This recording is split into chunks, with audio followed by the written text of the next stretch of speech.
नमस्कार। हमारी आज की कहानी है परवरिश में खोट या निकम्मी औलाद। गोमती जी 5 दिन से बुखार में तड़प रही थी। ना तो कोई उनसे दवा पूछने आया और ना ही उनके कमरे में खाना पानी पूछने आया। बुखार से तपती हुई गोमती जी लगातार अपने कमरे से पानी के लिए अपने बहू बेटे को आवाज़ लगा रही थी। कमजोरी के कारण गले से आवाज़ भी नहीं निकल रही थी और भूख के मारे उनके प्राण निकले जा रहे थे।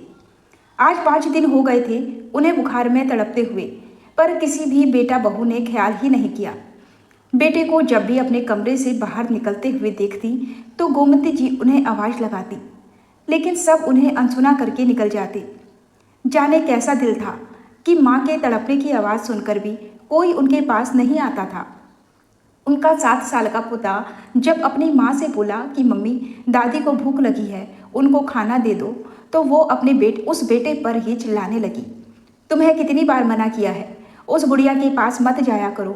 अरे मरने दे, उसका तो रोज का ही यही काम है, पूरा दिन शोर मचाती रहती है। पता नहीं बुढ़ा इस मुसीबत को हम पर छोड़कर कहाँ चला गया। अगर वो बुढ़ा 2 दिन के अंदर नहीं आया तो इस बुढ़िया को मैं घर से उठाकर बाहर कर दूंगी। अब मैं इसको नहीं झेलूंगी।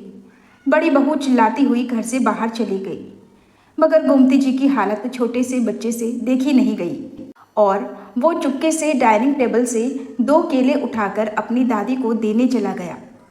लाचार गोमती जी को खाना चाहिए था, पर वो मन मार के केला ले लेती हैं, क्योंकि भूख भी बहुत तेज लगी थी।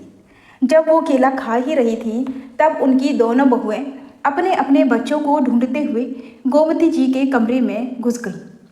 उनके हाथ में केला देखकर बड़ी बहू ने अपने बेटे को 2 थप्पड़ खींच कर दिया और उनके हाथ से केला छीनकर जमीन पर फेंक दिया। बेटा वहां से रोता हुआ चला गया।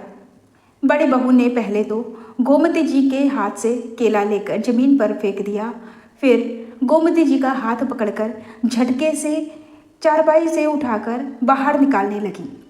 गोमती जी हाथ जोड़कर बहू से बोली कि कृपा करके मुझे घर से बाहर मत निकालो। जब तुम्हारे ससुर जी आएंगे तो मैं उनके साथ चली जाऊंगी। उनके आने तक मुझे यहाँ रहने दो। इतना बोलकर गोमती जी केला जमीन से उठाकर खाने लगी, क्योंकि भूख के मारे उनकी हालत खराब हो रही थी।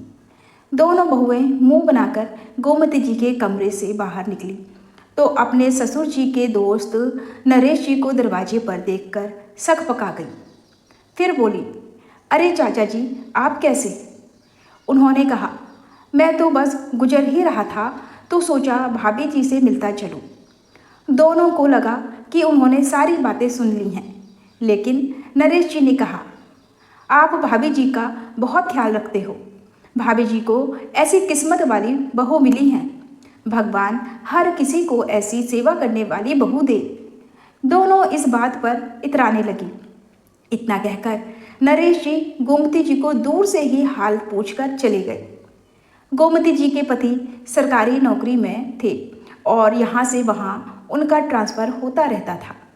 गोमती जी पहले तो शादी के बाद बच्चों की देखभाल के चक्कर में कहीं पति के साथ घूम फिर ना सकी, और फिर जब बच्चे बड़े हो गए तो बीमारी ने हाथ पसार लिया।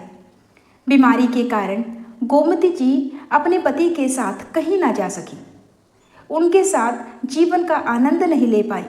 शादी करके जब बहुएं आई तो बहुओं ने अपने ससुर जी से कहा, पापा हम माँ का ख्याल रख लेंगे, आप नौकरी करेंगे या माँ को देखेंगे, इनको हम पर छोड़ दीजिए।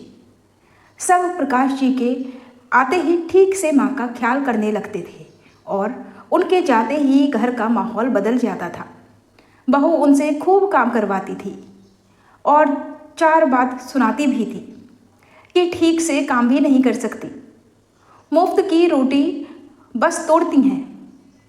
हर बार जब प्रकाश जी गोमती जी के पति वहाँ आते और उन्हें यहाँ से ले जाने की बात करते, मगर बहुएं हमेशा उन्हें रोक लेती थी।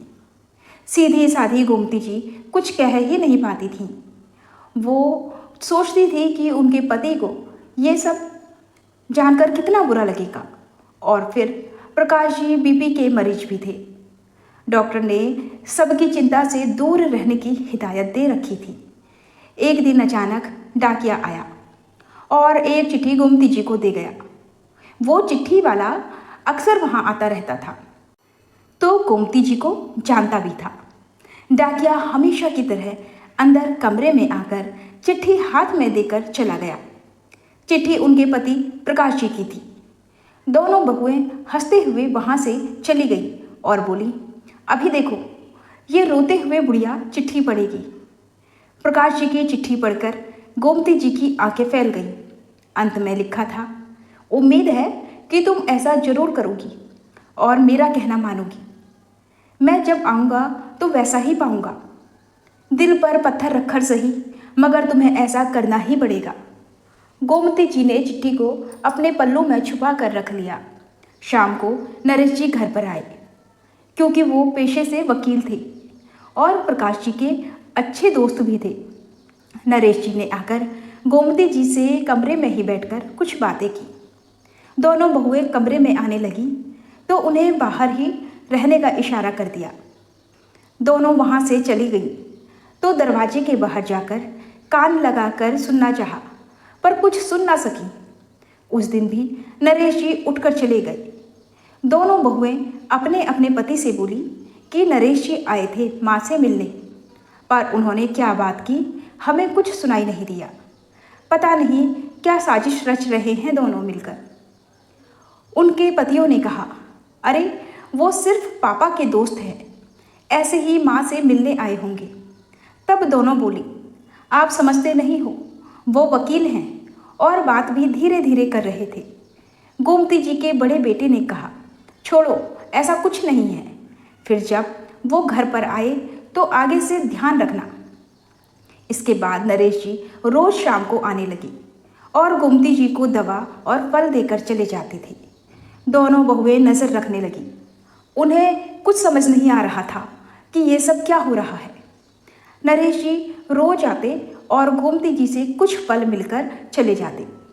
धीरे धीरे गोमती जी ठीक होने लगी थी। एक दिन शाम को नरेश जी फिर से थैला लेकर आए और कमरे में चले गए। कमरा अंदर से बंद कर दिया। दोनों बहुएं बड़बड़ाने लगी, कैसी सास है देखो, कब से ये दोनों अंदर बैठे हैं। उनकी बातें नरेश जी को भी सुनाई पड़ रही थी। दोनों ने अपने पतियों को काम से बुला लिया और उससे पहले ही घर में मोहल्ले वालों को इकट्ठा कर लिया।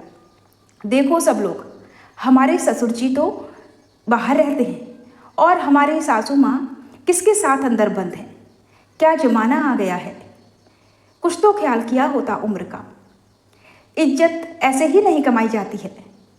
मोहल्ले वाले तमाशा देख रहे थे, लेकिन अभी तक वो कुछ बोल नहीं रहे थे, क्योंकि प्रकाश जी की मोहल्ले में खासी इज्जत थी। कुछ देर बाद अंदर से नरेश जी बाहर निकले और बाहर खड़ी भीड़ को देखकर वे बोले, ये सब क्या है, सब लोग इकट्ठे क्यों हैं। मोहल्ले वालों ने जब उनको देखा तो नज़र नीचे हो गई, क्योंकि नरेश जी बहुत सम्मानित व्यक्ति थे। लेकिन बड़ी बहू बोल पड़ी, पहले ये बताइए कि अंदर बैठकर बंद कमरे में क्या गुलछड़े उड़ा रहे थे, कुछ तो लिहाज किया होता। नरेश जी विनम्रता से मुस्कुराते हुए बोले, यह सब तुम्हें कल पता चल जाएगा।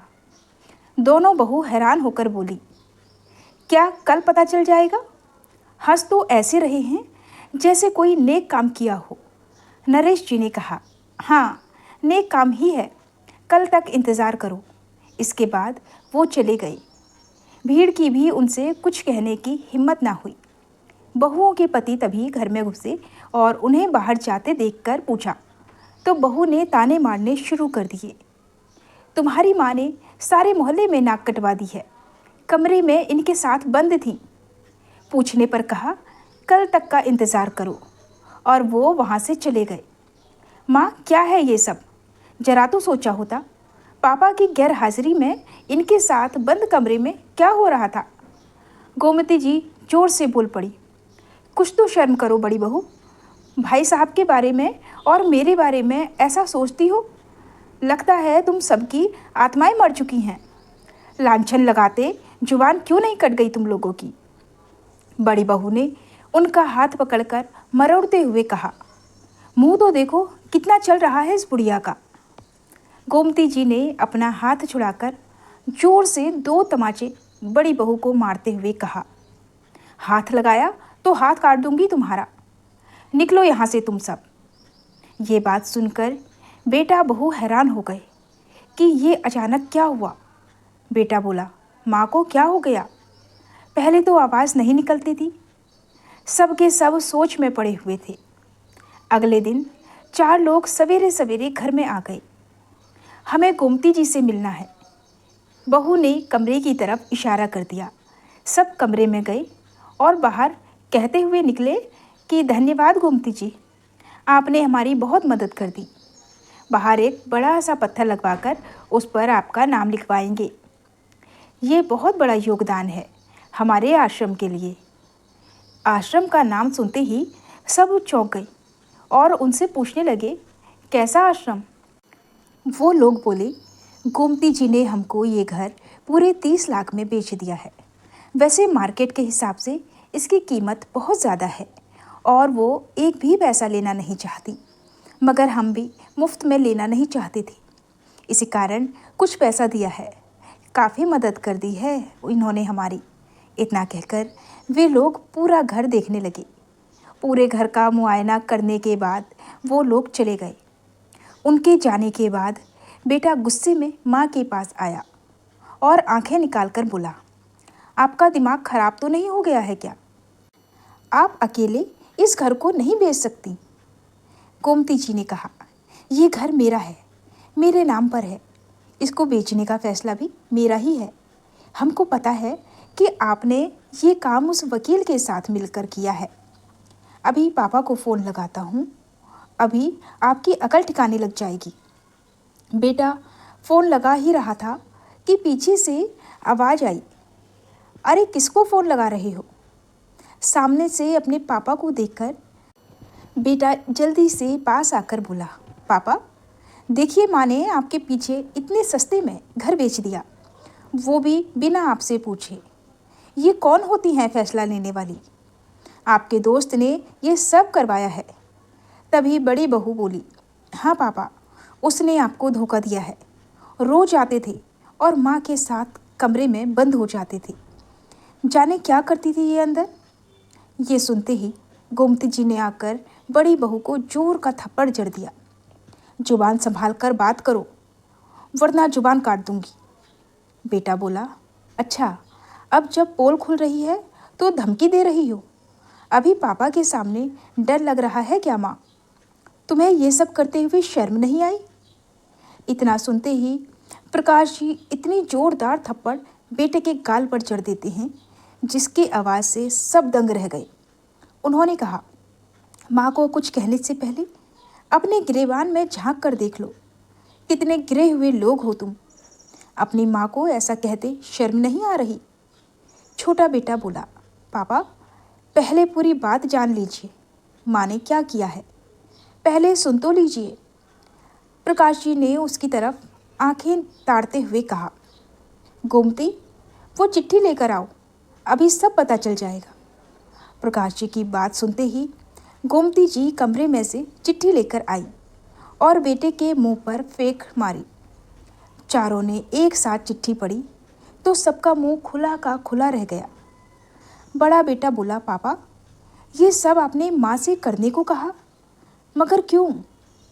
प्रकाश जी ने कहा, हाँ ये सब मेरे कहने पर हुआ है। आज मेरा दोस्त नहीं होता तो तुम सब माँ को मार डालते और मुझे कुछ पता ही नहीं चलता। तुम चारों के चारों आस्तीन के सांप निकले। मेरी गैर हाजिरी में माँ के साथ क्या सलूक किया है तुमने, मुझे सब खबर लग चुकी है।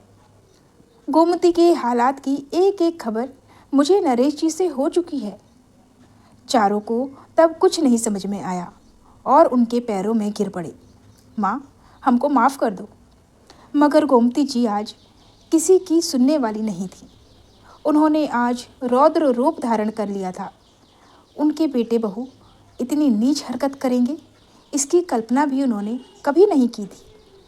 उन्होंने जोर से चीख कर कहा, बहुत मार खाई अपनी ही बहुओं से, और तुम दोनों कायरों की तरह खड़े देखते रहे। उन्होंने अगर लांछन लगाए तो तुम भी उसमें भागीदार बन गई। ये तो दूसरे घर से आई हैं और इनके संस्कार मुझे नहीं पता, लेकिन तुम तो कुछ शर्म किए होते। तुम्हें तो मैंने पाला था। आज अपनी ही परवरिश पर मुझको शर्म आती है। बहुएं तुरंत गोमती जी के पैरों से लिपट गई और बोली, माँ, हमें माफ़ कर दो। हमारी बुद्धि खराब हो गई थी। हमें बेटी समझकर माफ़ कर दीजिए। किस बात की माफ़ी? गोमती जी ने कहा। आज बेटी बन गई, पर क्या तुमने कभी मुझे माँ समझा? पति के बाहर रहने का खूब फ़ायदा उठाया तुम सबने। मुझ पर हाथ उठाते वक्त कभी सोचा? हमेशा धमकी देती थी कि बुढ़ा नहीं आया तो तुम्हें घर से बाहर निकाल फेंक देंगे। लो, ससुर जी अब आ गए, अब फेंक कर दिखाओ। आज बहुओं को सुनाकर गोमती जी का मन हल्का हो गया और उनकी बातें सुनकर चारों की नज़र नीचे झुक गई। चारों माफ़ी मांगते रहे, लेकिन आज गोमती जी का दिल पिघलने वाला नहीं था। उन्होंने पीठ घुमाकर कहा, तुम इस घर में रहने के काबिल नहीं हो। तुम चारों अभी के अभी भागो यहाँ से, नहीं तो कल आश्रम वाले भगा देंगे। अगर तुम्हें अपनी इज्जत प्यारी है और तमाशा नहीं चाहते हो तो अभी निकल लो, वरना मैं पुलिस को बुलवाकर दोनों को अंदर करवा दूंगी। चारों माफ़ी पर माफ़ी मांगते रहे, लेकिन गोमती जी आज उन्हें किसी भी कीमत पर माफ़ करने को तैयार नहीं थी। चारों को मजबूरी में अपना सामान बांधना पड़ा। 3 घंटे तक सब रोते हुए सामान बांध रहे थे, बार बार माता पिता की तरफ देखते कि शायद उन्हें उन पर तरस आ जाए। लेकिन आज दोनों पति पत्नी के दिल पत्थर के हो चुके थे। सामान उठाकर चारों कमरों से बाहर निकले और कहा, पापा, हो सके तो हमको माफ़ कर दीजिएगा। हमसे बहुत गलतियां हुई हैं, हम बहुत शर्मिंदा हैं। प्रकाश जी ने कहा, जल्दी जाओ, हमें भी यहाँ से निकलना है। अपने नए घर में जाओ, अपना ऐश भरा जीवन जियो। अभी मुझे शांति चाहिए। जाओ जल्दी से। सब के सब घर से निकल गई और उसके बाद प्रकाश जी ने गोमती जी को गले से लगा लिया। गोमती जी ने कहा, इतने साल से मैं आपसे कुछ बात बता ही नहीं पाई।